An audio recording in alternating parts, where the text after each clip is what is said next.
প্রিয় শিক্ষার্থীরা, আসসালামু আলাইকুম। আশা করি তোমরা অনেক অনেক ভালো আছো। আর তোমাদের সামনে আজকে যেই ভিডিওটি নিয়ে হাজির হয়েছি সেটি হচ্ছে সিনোনিম অ্যান্টোনিম। এইখানে অনেকেই থাম্বনেল দেখে হয়তো চিন্তা করবে, হ্যাঁ চটকদার থাম্বনেল, হ্যাঁ কিছুই হবে না মনে হয় ভিতরে। এরকম হয় অনেক ইউটিউব চ্যানেলে অথবা বিভিন্ন ক্লাসে আমি দেখি এরকমভাবে দেওয়া হয় থাম্বনেলটা, ইস যেমন আমি এখানে দিয়েছি সিনোনিম অ্যান্টোনিম এভাবে পড়লে 100% কমন পাওয়া যাবে। কিন্তু ভেতরে ঢুকে দেখি কিছুই নাই। তোমরা বিশ্বাস রাখো, তোমাদেরকে ঠকাবো না, ইনশাল্লাহ ভালো কিছুই পাবে, ভালো কিছু পাবে। ঠিক আছে, আবার বললাম। সো যাই হোক, এই কথাগুলো বলা আমার কাছে মনে হয়েছে বলা দরকার, এই জন্য বললাম। তোমরা আবার অন্যভাবে নিও না।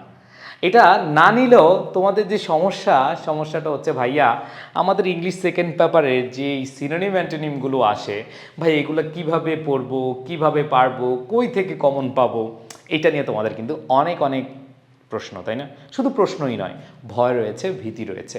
নো টেনশন, ভাইয়া আছি, ইনশাল্লাহ তোমাদের এই ভয়টা কেটে যাবে। আগে আমি এই সিনোনিম অ্যান্টোনিমগুলো তুমি অ্যান্সার করার ক্ষেত্রে কি কি করবে অথবা সিনোনিম অ্যান্টোনিমগুলো কীভাবে পড়লে তুমি ভালো করবে সেগুলো আলোচনা করব। অ্যান্ড দেন তোমাদের একটা পিডিএফ সাজেশন দিব। আমি আবার বলছি, চটকদার কোনো থাম্বনেলের বিষয়ে কথা বলছি না, অবশ্যই তোমরা পিডিএফটা পাবে। কিভাবে পাবে সেগুলো আমি একবার ভিডিও শেষে বলে দিব এবং আমি পিডিএফটা তোমাদেরকে দেখিয়ে দিব। আচ্ছা আসো, তোমাদেরকে একটু দেখানোর চেষ্টা করি। প্রথমত যেই আমাদের কাজটা খেয়াল করতে হবে সেটা হচ্ছে, আমরা আসলে সিনোনিম অ্যান্টোনিম যখন অ্যান্সার করব বা যখন আমরা শিখব, কোন কোন বিষয়গুলোতে আমাদের সতর্ক থাকতে হবে। তোমার প্রথম কাজ কি জানো? তোমার প্রথম কাজ হচ্ছে মিনিং অফ দ্য ওয়ার্ড, মানে যে ওয়ার্ডটা দেওয়া আছে সেই ওয়ার্ডটার অর্থ জানতে হবে। আমি যতই বলি এই টিপস ফলো করো, ওই ট্রিক্স ফলো করো, কোনো লাভ হবে না। তোমাকে যে কাজটা করতে হবে সেটা হচ্ছে, তুমি যেই ওয়ার্ডটা দেওয়া আছে সেটার স্বাভাবিক যে অর্থটা সেটা তোমাকে জানতে হবে। And then maintaining parts of speech, যেই ওয়ার্ডটা দেওয়া আছে ওই ওয়ার্ডটা কোন পার্টস অফ স্পিচ, এটা কি নাউন নাকি ভার্ব নাকি অ্যাডজেক্টিভ নাকি অ্যাডভার্ব, যেটা আছে সেটা তুমি একটু খেয়াল করে তারপর উত্তরটা দিবে। And then understand the meaning then answer. দেখো ভাইয়ারা, এই কথাটার উদ্দেশ্য এইটা যে একটা ওয়ার্ডের একাধিক অর্থ থাকতে পারে এবং ওই প্যাসেজে কোন অর্থটা বুঝিয়েছে সেটা অনুযায়ী তোমার কী করতে হবে, অ্যান্সার করতে হবে। And last, aware of verse from. স্বাভাবিকভাবে ভার্ব ফর্ম নিয়ে একটু আমাদের কনফিউশন হয়, এটা কি ভার্বের প্রেজেন্ট ফর্মে আছে নাকি ভার্ব প্লাস আইএনজি ফর্মে আছে নাকি V3 ফর্মে আছে। যেই ফর্মেই থাকুক না কেন তুমি সেইভাবেই কি অ্যান্সারটা করবে। আসো তোমাদেরকে একটু জাস্ট সতর্ক করে দিলাম, একটু বিস্তারিত দেখাই। যেমন তোমাদেরকে প্রথমেই বলি meaning of the word. Meaning of the word মানে কি? ওই ওয়ার্ডটার অর্থ। এখন আসো, একটা ওয়ার্ডের অর্থ কিন্তু দুইভাবে হতে পারে। যেমন অরিজিন রিলেটেড মানে উৎপত্তিগত, আরেকটা হচ্ছে কনটেক্সট রিলেটেড মানে হচ্ছে ব্যবহারগত। যেমন উৎপত্তিগত যে বিষয়টা সেটা হচ্ছে, আমরা একটু যদি খেয়াল করি, মনিটর, এই মনিটর ওয়ার্ডটাকে, এই যে দেখো, এই যে বড় একটা মনিটর তোমাদের সামনে আছে, এই যে আমি এখানে দাঁড়িয়ে আছি, আমার সামনে একটা কি আছে, মনিটর আছে। আমি কিন্তু মনিটরে লিখে লিখে তোমাদেরকে পড়াচ্ছি। এটা একটা monitor. Monitor is a device used to display visual information from a computer or other electronic source। এটা আমরা বুঝতে পারি। আবার দেখো কনটেক্সট রিলেটেড অনুযায়ী যদি আমরা খেয়াল করি, সেটা হচ্ছে কি, in a different context monitor, monitor মানে হচ্ছে পর্যবেক্ষক। এই তুমি ওর মনিটর, তুমি ওর পর্যবেক্ষক, অবজারভার, তুমি দেখবা ও কী কী করতেছে। ঠিক আছে, এটা হচ্ছে কি, এটা হচ্ছে মনিটর। সো দ্যাট মিনস তোমাকে দেখতে হবে যে ওয়ার্ডটা কিন্তু দুইভাবে হচ্ছে। একটা হচ্ছে মনিটর, যেটা আমরা দেখতে পাচ্ছি ডিসপ্লে, আরেকটা হচ্ছে কি পর্যবেক্ষক। দুইটা কিন্তু দুই রকম। অ্যান্ড দেন পরবর্তী যদি খেয়াল করি, মেনটেনিং পার্টস অফ স্পিচ।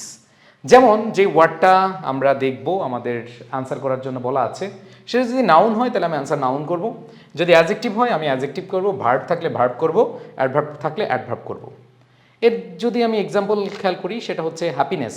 ধরো এই ওয়ার্ডটা হ্যাপিনেস দেওয়া আছে, হ্যাপিনেস আমরা জানি নাউন, অ্যান্ড হ্যাপিনেসের তুমি নাউন ফর্মটাই দিবা, মানে যে সিনোনিম দিবা, জয়, কন্টেন্টমেন্ট অ্যান্ড ডিলাইট। এটা হচ্ছে কি, আমরা সিনোনিম দিচ্ছি কি ওই পার্টস অফ স্পিচটাই। সো এই জিনিসগুলাই আছে। আবার বলছি এগুলো যে একবারে দিতে হবে এরকম না, বাট জানা থাকা দরকার। যখন দেখবা যে তুমি পারতেছো না তখন তুমি লিখে আসবা, কারণ নাম্বার তো বাদ দেওয়া যাবে না, তাই না? লিখে আসবা। সো যাই হোক, এই পার্টস অফ স্পিচটা মেনটেন করতে হবে। অ্যান্ড দেন লাস্ট, এটা একটু গুরুত্বপূর্ণ আমি বলে মনে করি, সেটা হচ্ছে understand the meaning then answer. দেখো আমি জাস্ট একটু তোমাদেরকে বোঝানোর জন্য এই প্যাসেজটা দিচ্ছি। যেমন দেখো, at Jen's birthday party friends eagerly ওয়ার্সড।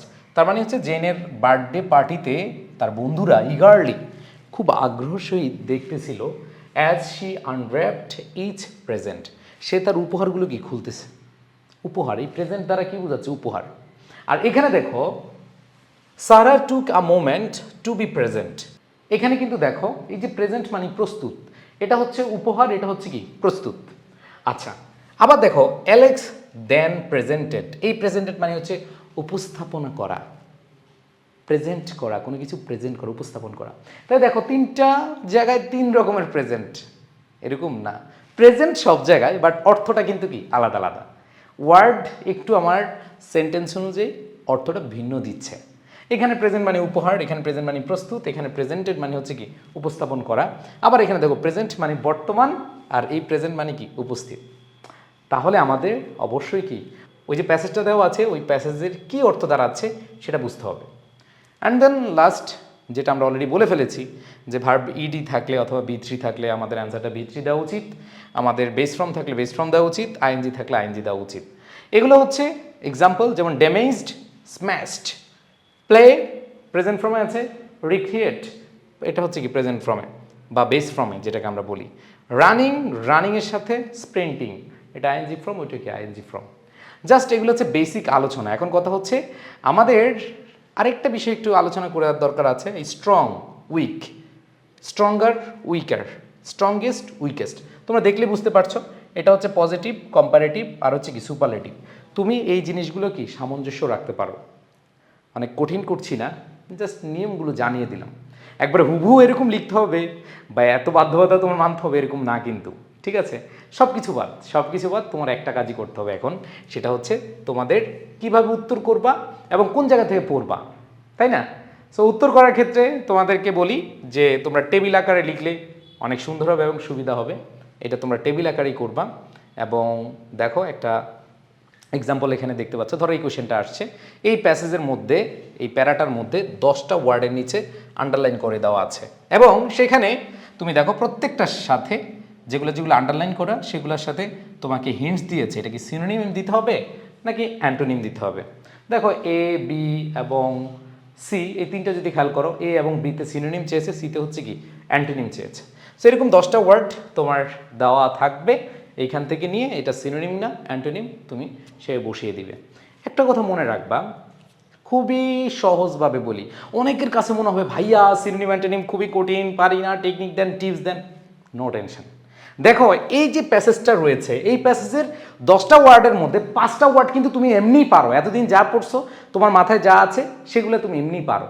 যেমন আমি তোমাদেরকে বলি, এখানে ডিফারেন্ট ওয়ার্ডটা তোমাদের অনেকের কাছে পরিচিত, আবার এখানে অ্যালার্ট এটা তোমাদের কাছে পরিচিত, আবার অনেকের কাছে এখানে ইনস্ট্রাক্টর, এই যে দেখো ইনস্ট্রাক্টর লেখা আছে, ওই কই এই যে এখানে ইনস্ট্রাক্টর, টিচার বা মেন্টর, এখানে দেখেও শিখতে পারো।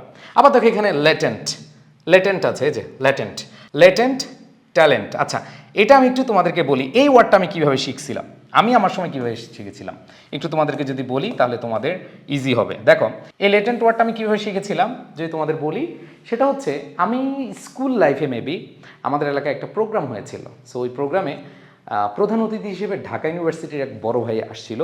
সো উনি বক্তব্য দেওয়ার সময় বলেছিল এরকম, মানে আমাদের উদ্দেশ্যে বলেছিল, তোমাদের সবার লেটেন্ট ট্যালেন্ট রয়েছে।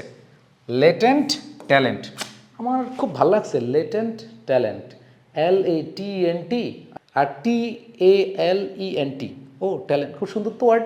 দেখো ল্যাটেন্ট ট্যালেন্ট এর অর্থ হচ্ছে সুপ্ত প্রতিভা, সুপ্ত কি প্রতিভা, ল্যাটেন্ট ট্যালেন্ট। তার মানে ল্যাটেন্ট মানে কি সুপ্ত বা লুকায়িত, ওটা আমি শিখে ফেলেছিলাম। আবার দেখো তুমি ইনস্ট্রাক্টর, এই যে ভাইয়াদের এখানে লেখা থাকে ইনস্ট্রাক্টর, টিচার, মেন্টর, কিছু কিছু জিনিস ভাই তুমি কোনো মুখস্থ করে পারবা না, মুখস্থ করে পড়বাও না, এগুলো তোমার এমনি কি হয়ে যাবে, ওয়ার্ডগুলোর অর্থ মুখস্থ হয়ে যাবে। এই জন্য সামনে দুই চোখে যা দেখবা তাই অর্থ বা এটার ইংরেজি কি এটা জানার চেষ্টা করো, তাহলে তোমার জন্য ইজি হয়ে যাবে, ঠিক আছে?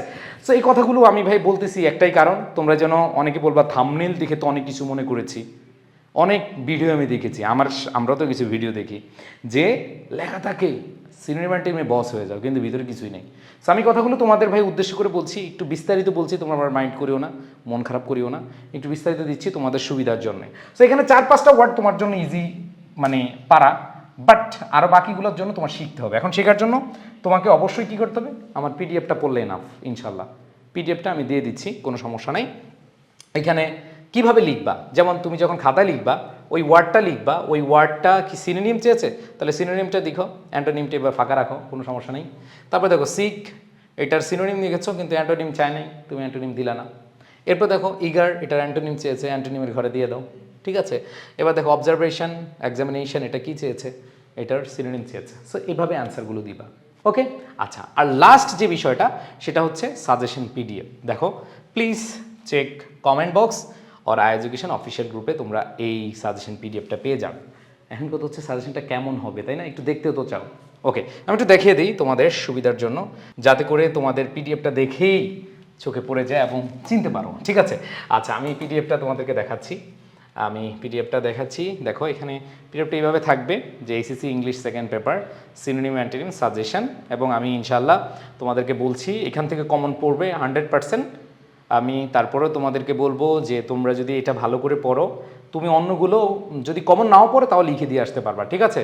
সো এগুলো ম্যাক্সিমাম কিন্তু সহজই রয়েছে এবং প্রত্যেকদিন ন্যূনতম 10টা করে পড়লে এনাফ। যেমন দেখো ইম্পর্টেন্ট, তোমাদের হাতে কিন্তু অনেক সময় আছে, এই সময়গুলোর মধ্যে কিন্তু তুমি চাইলে শেষ করতে পারবা। যেমন ইম্পর্টেন্ট ওয়ার্ডটা তোমরা জানো, safe, clean, use, available, wild, prevent, spread, strengthen, infectious. এখানে 10টা করে তুমি যদি প্রতিদিন পড়ো তাহলে দেখো 30 দিনে কয়টা হয়, 300টা। আমাদের কাছে কিন্তু 300 নাই, এখানে কিন্তু 300 নাই। সো এখানে 8 থেকে 9টা পেজ তোমরা একবারে সুন্দরভাবে এখানে এগুলোই পড়বো।